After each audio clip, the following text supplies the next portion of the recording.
আসসালামু আলাইকুম বন্ধুরা, কেমন আছে সবাই? তো চলে এলাম তোমাদের কাছে আর এক নতুন রেসিপি নিয়ে। আজকে আমি তোমাদের আলু ও ডিম রান্না করে দেখাবো। তো দেখো, দেখতেই কত লোভনীয় লাগছে। তো রান্নাটা ভীষণ সহজ এবং খুবই সিম্পলের মধ্যে। তো আমি গ্যারেন্টি দিয়ে বলতে পারি, এই রান্নাটা যদি তোমরা একবার খাও তাহলে হয়তো মাংস না খেলেও চলবে, কিন্তু মাংস তো লাগবেই, তাই না? তো মাংস না খেলেও চলবে এই রান্নার সঙ্গে। তো দেখো রান্নাটা আমি কেমনভাবে করছি। এইখানে আদা রসুন পেস্ট করবো, তার জন্য আদা রসুন ছিলে নিয়েছি, আর ওইদিকে পেঁয়াজগুলো কুচি কুচি করে কেটে নিয়েছি। এইদিকে আমার ডিম সিদ্ধ হয়ে গেছে, আর কড়াইয়ে আমি তেল দিয়ে নিলাম আলুগুলো ভাজবার জন্য। তো আমি আলুগুলো সব কড়াইয়ে দিয়ে নিচ্ছি। তো আমার রেসিপি যদি তোমাদের ভালো লেগে থাকে তাহলে বাসায় একবার হলেও বানাবা। আমি চেষ্টা করি খুব সিম্পলের মধ্যে এবং খুব সহজভাবে তোমাদের সামনে রান্না তুলে ধরার। তো দেখো, এখানে আমি লবণ ও হলুদ দিয়ে নিয়েছি। লবণ ও হলুদ দিয়ে ভালোভাবে আলুটা ভেজে নিতে হবে, আর তারই মাঝে আমি আদা রসুনের পেস্ট করে নেব। তো এইখানে আমার আদা রসুনের পেস্ট করা হয়ে গেছে, এবং একদিকে আমি ডিমগুলোটাও ছিলে নিচ্ছি। তো আমার ডিমগুলো সব ছিলা হয়ে যাচ্ছে, আর এইদিকে আমার আলু হয়ে গেছে ভাজি।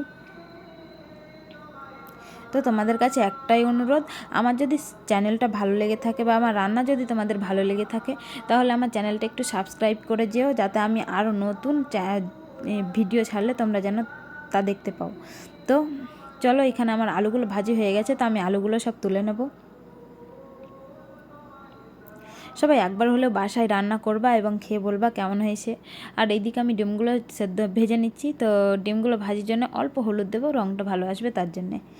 তো ভালোভাবে লাল করে ভেজে নিতে হবে। এখানে আমার লাল করে ভেজে নেওয়া হয়ে গেছে, তো ডিমগুলো আমি সব তুলে নেব।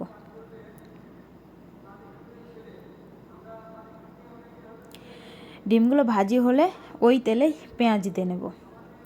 মরিচ দিলেও চলবে, তো মরিচ আমার কাছে ছিল না, কাঁচা মরিচও ছিল না, শুকনো মরিচও ছিল না, তার জন্য মরিচটা দেওয়া হয়নি। আর এইদিকে পেঁয়াজগুলো ভালোভাবে লাল হয়ে গেছে, মানে হালকা হালকা ব্রাউন করতে হবে, খুব বেশি লাল করলে চলবে না। আর এইদিকে আদা রসুনের পেস্টটা পরিমাণ মতো দিয়ে দিলাম। তো ভালোভাবে কষে নিতে হবে। আদা দিলে মানে আদাটা একটু ছিটকায়, তার জন্য হলুদ দিয়ে দিলাম। হলুদ দিয়ে একটু ভালোভাবে কষে নিতে হবে। তারপরে লবণ দিলাম। তো লবণের পর মশলাও দিলাম, হ্যাঁ, লবণের পর মশলা দিয়ে দিয়েছিলাম।